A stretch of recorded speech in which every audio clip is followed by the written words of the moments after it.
আজকে আমার বক্তৃতার শুরুতেই 1 ঘন্টা আগে যমুনা টেলিভিশনে একটি তথ্য প্রকাশিত হয়েছে, যেখানে দেখা যাচ্ছে ৩৬শে জুলাই পর্যন্ত ১,৪২৩ জন শহীদ হয়েছেন, ২২,০০০ আহত হয়েছেন, ৫৮৭ জন চিরতরে পঙ্গুত্ব বরণ করেছেন। আমি সবার স্মৃতির প্রতি, আত্মার প্রতি বিশেষ করে শ্রদ্ধা নিবেদন করছি।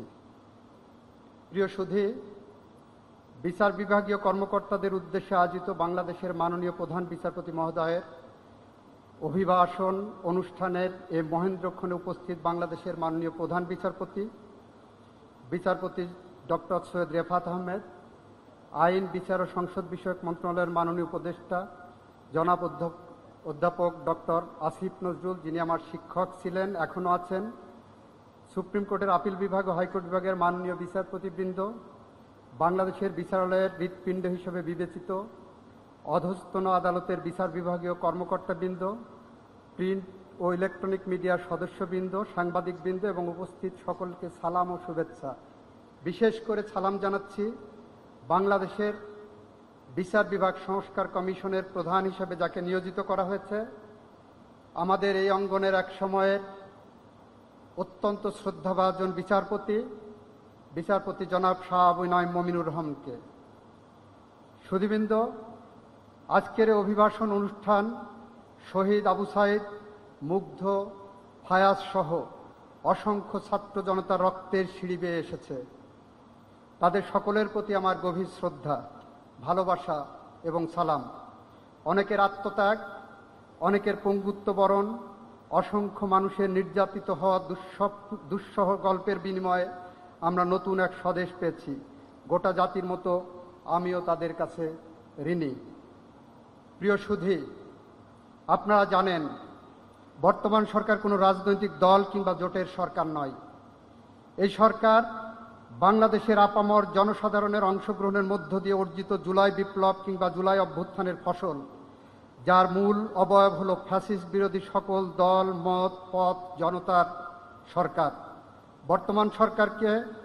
বর্তমান সময়কে অনেকে ভালোবেসে দ্বিতীয় স্বাধীনতা কিংবা জুলাই বিপ্লবোত্তর সময় বলে থাকেন। যে নামে, যে ভাষায়, যে বিশেষণেই সরকার কিংবা বর্তমান সময়কে ডাকা হোক না কেন, মাত্র 1.5 মাস আগেও যে বাংলাদেশের কথা আমরা ভাবতে পারিনি, আজ সে স্বপ্নের বাংলাদেশের সিঁড়িতে আমরা দাঁড়িয়ে।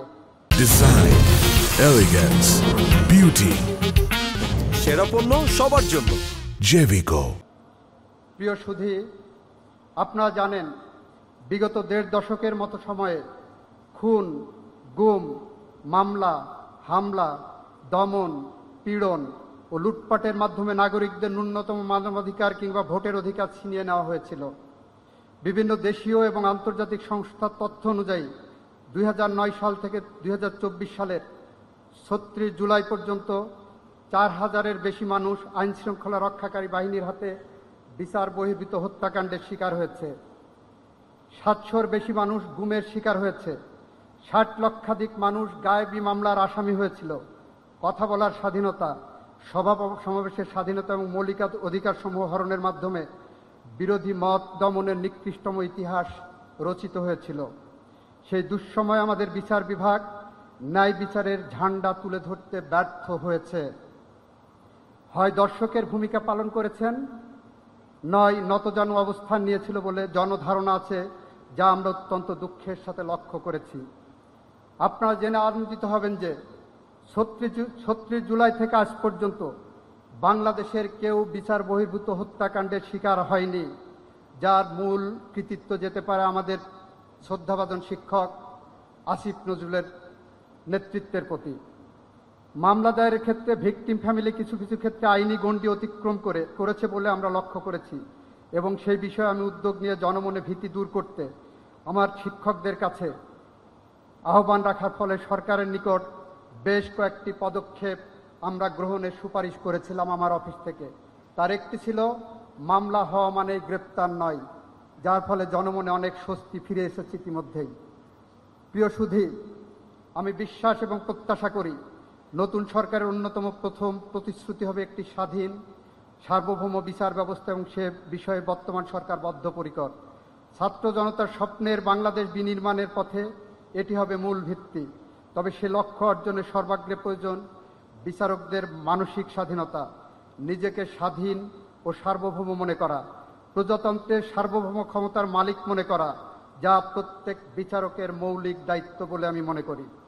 অষ্টম সংশোধনী মামলা বা ভারতের সুপ্রিম কোর্টের অল ইন্ডিয়ান জাজেস অ্যাসোসিয়েশনের মামলা কিংবা আমাদের আজকের প্রধান অতিথি মাননীয় প্রধান বিচারপতির লিখিত ওয়ারেন্ট অফ প্রিসিডেন্সের মামলার মোদ্দা কথাই ছিল বিচার বিভাগ বাংলাদেশের সার্বভৌম ক্ষমতার প্রয়োগ করে, তারা প্রজাতন্ত্র অন্যান্য কর্মচারীদের সাথে তাদের ইকুয়েট করার কোনো সুযোগ নাই। কিন্তু আমরা দুঃখের সাথে লক্ষ্য করছি আমাদের বিচারকদের পদ পদবি সুযোগ সুবিধা বৃদ্ধি হলেও তাদের সার্বভৌম ক্ষমতা প্রয়োগের মানসিকতা হ্রাস পেয়েছে। বিচার বিভাগের জন্য একটি বড় চ্যালেঞ্জ হলো দুর্নীতি, বা যা অর্থনৈতিক কিংবা বুদ্ধিভিত্তিক দুর্নীতি হতে পারে। জাতি প্রত্যাশা করে বিচার বিভাগ যে কোনো ধরনের দুর্নীতি কিংবা সিন্ডিকেট মুক্ত থাক। দুর্নীতির প্রচলিত ধারণায় অর্থনৈতিক লেনদেনকে বুঝালেও বুদ্ধিভিত্তিক দুর্নীতি ডিনামাইটের চেয়েও ধ্বংসাত্মক, অ্যাটম বোমার চেয়েও ভয়াবহ, ক্যান্সারের চেয়েও মরণঘাতী, যা আমরা ইতিমধ্যে লক্ষ্য করেছি, যার ফলশ্রুতিতে আমাদের হৃদয়ে যে রক্তক্ষরণ হয়, আমাদের মাননীয় প্রধান বিচারপতির বাসভবন আক্রান্ত হয়েছে। সুতরাং শুদ্ধি অভিযানের মাধ্যমে বিচার বিভাগের সকল স্তর থেকে দুর্নীতি নির্মূল করা সংশ্লিষ্ট কর্তৃপক্ষের নৈতিক দায়িত্ব এবং বড় চ্যালেঞ্জ বলে আমি বিশ্বাস করি। প্রিয় সুধী, রাষ্ট্রের তিনটি অঙ্গের নিরীক্ষক এবং অভিভাবক বিচার বিভাগ। যখন অন্য দুই অঙ্গ এড়িয়ে যায়, ভুল করে, অন্যায় বা অবৈধ কোনো কিছু করে, তখন বিচার বিভাগ সাড়া দেয়, প্রতিরোধ ও প্রতিকারের ব্যবস্থা করে। রাজনীতি, স্বজনপ্রীতি, দুর্নীতির ঊর্ধ্বে বিচারক সুলভ ব্যক্তিত্ব, মর্যাদা, ঐতিহ্য মনে প্রাণে ধারণ করে দায়িত্ব পালন করলে বিচার বিভাগ তার সঠিক অবস্থানে প্রতিষ্ঠিত হবে, একথা নিশ্চিত করে বলা যায়। বিপ্লবোত্তর বাংলাদেশকে কাঙ্ক্ষিত লক্ষ্যে পৌঁছে দিতে বিচার বিভাগের স্বাধীনতা নিশ্চিত করার অনেক বড় সুযোগ আমরা হাতে পেয়েছি।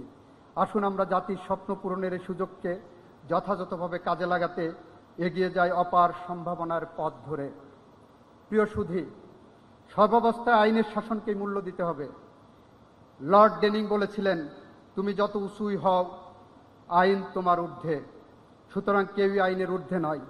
এই নীতিকে লালন করতে হবে সর্বদা। যতই বাধা আসুক, বিচারকের উপর অর্পিত দায়িত্ব থেকে বিচ্যুত হওয়া যাবে না। নিষ্ঠার সাথে দায়িত্ব পালন করে যেতে হবে। অনুরাগ বা বিরাগ থেকে নিজেকে দূরে রাখতে হবে।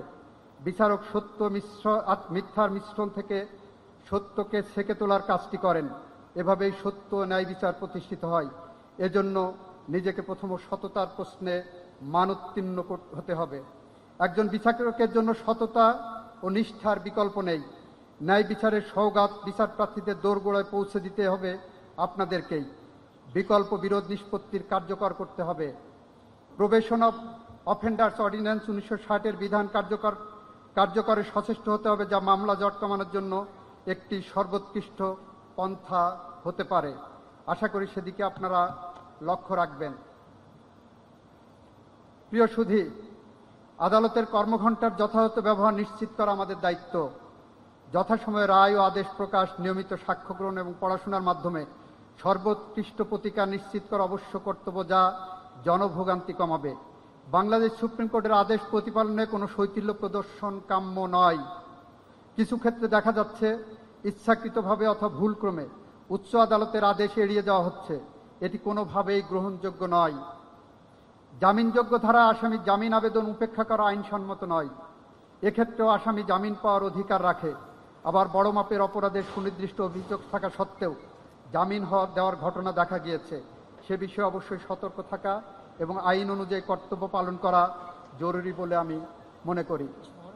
প্রিয় সুধী, অনেক যোগসূত্রহীন মামলায় স্বীকারোক্তিমূলক জবানবন্দি তদন্তে অগ্রগতি নিয়ে আসে। তবে সেক্ষেত্রে জবানবন্দি রেকর্ডকারী ম্যাজিস্ট্রেটের অনেক গুরুদায়িত্ব রয়েছে। জবানবন্দি প্রদানকারী ব্যক্তির শঙ্কাহীন, প্রলোভনহীন, নিরাপদ অবস্থায় বক্তব্য প্রদান নিশ্চিত করা ম্যাজিস্ট্রেটের দায়িত্ব। নতুবা নারায়ণগঞ্জের দিশামণির ঘটনার পুনরাবৃত্তি হবে, যেখানে দেখা যায় আসামির স্বীকারোক্তি দিয়ে বলেছে তারা দিশামণিকে হত্যা করে শীতলক্ষা নদীতে ফেলে দিয়েছে, অথচ 49 দিন পর সে ফিরে এসে বলেছে তাকে মেরে ফেলা হয়নি। সঠিকভাবে স্বীকারোক্তি রেকর্ড করা নিশ্চিত করতে পারলে এমন অনাকাঙ্ক্ষিত ঘটনা ঘটতেই থাকবে, ফলে অপরাধের শিকার কোনো ব্যক্তি সুবিচার পাবে না। প্রিয় সুধী, অনেক বিচারকের মাঝেই ঢাকামুখী হওয়ার একটি প্রবণতা দেখা যায়, যা কোনোভাবেই কাম্য নয়। চৌকি আদালতের বিচারকগণ সপ্তাহে 2-3 দিন বেশি এলাকায় থাকেন না মর্মে অভিযোগ রয়েছে। তাছাড়াও কোনো কোনো ক্ষেত্রে কিছু বিচারকদের বিভিন্ন সামাজিক কর্মসূচি কিংবা সোশ্যাল মিডিয়ায় সক্রিয় দেখা যাচ্ছে, যা বিচার বিভাগের গাম্ভীর্যকে স্পর্শ করে। আমাদের সকলের উচিত এ বিষয়গুলোকে খেয়াল রাখা। পাশাপাশি আমরা গভীর উদ্বেগের সাথে লক্ষ্য করছি, বিগত সময়ে যেসব বিচারক ফ্যাসিজমের দোসর হিসাবে মানুষের অধিকার হরণে ভূমিকা পালন করেছেন, তারা এখন গুরুত্বপূর্ণ জায়গায় গুরুত্বপূর্ণ পোস্টিংয়ে রয়েছেন। এ বিষয় চলমান থাকলে জাতির কাছে ভুল মেসেজ যাবে। মাননীয় আইন উপদেষ্টা এবং মাননীয় প্রধান বিচারপতির অফিসকে এ বিষয়ে যথাযথভাবে সতর্ক থাকার জন্য বিশেষভাবে দৃষ্টি আকর্ষণ করছি। প্রিয় সুধী, আমরা জানি নিম্ন আদালতের অনেক বিচারক ও বিচারালয়ে যথেষ্ট লজিস্টিক সাপোর্ট অভাব বিদ্যমান। অধস্তন আদালতের বিচারকদের আবাসনের সমস্যা প্রকট। মাননীয় প্রধান বিচারপতি এবং মাননীয় আইন উপদেষ্টার কাছে আমার আবেদন থাকবে, এই অভাব পূরণের জন্য প্রয়োজনীয় ব্যবস্থা আপনারা গ্রহণ করবেন। প্রিয় সুধী, সবশেষে স্মরণ করিয়ে দিতে চাই, আমাদের ধর্মগ্রন্থ আল কোরআনের সূরা মায়েদার 5 নম্বর আয়াতে মহান আল্লাহ বলেছেন, যখন তুমি বিচার করো তখন তাদের মধ্যে ন্যায়ের সঙ্গে ফায়সালা করো, নিশ্চয় আল্লাহ ন্যায়নিষ্ঠবানদের ভালোবাসেন। একইভাবে পৃথিবীর প্রতিটি ধর্ম, প্রতিটি আদর্শ মতবাদী ন্যায় বিচারের কথা বলে। সেই ন্যায় বিচারের ধারক, বাহক ও অভিভাবক হলেন আপনারা। আপনারা জানেন, বিশ্ববিখ্যাত বিপ্লবী আর্নেস্ট চে গুয়েভারার বিখ্যাত উক্তি, অন্যায় যখন নিয়ম হয়ে ওঠে, প্রতিরোধ তখন কর্তব্য হয়ে দাঁড়ায়। এই নীতির প্রতিফলন ঘটেছে এবারের বৈষম্য বিরোধী ছাত্র আন্দোলনে।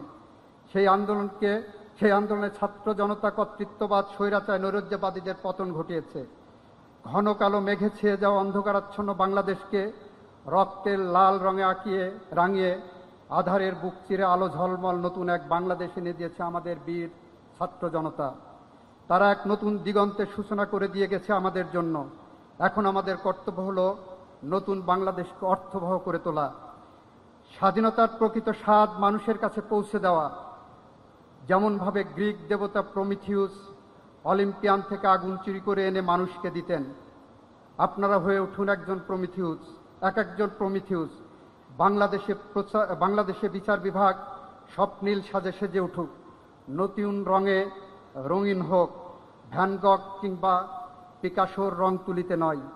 দেশের যোগ্যতম প্রধান বিচারপতি ডক্টর সৈয়দ রেফাত আহমেদের নেতৃত্বে গোটা বিচারক টিম মেধা, প্রজ্ঞা, সততা এবং হৃদয় উচ্ছ্বারিত ভালোবাসায় নৈবেদ্য নিবেদনের মাধ্যমে একটি নতুন বাংলাদেশ উপহার দিক, এই প্রত্যাশা রেখে আমি আমার বক্তব্য শেষ করছি। সবাই ভালো থাকুন, সুস্থ থাকুন। আল্লাহ হাফেজ। আল্লাহ আপনাদের সহায় হন। আসসালামু আলাইকুম।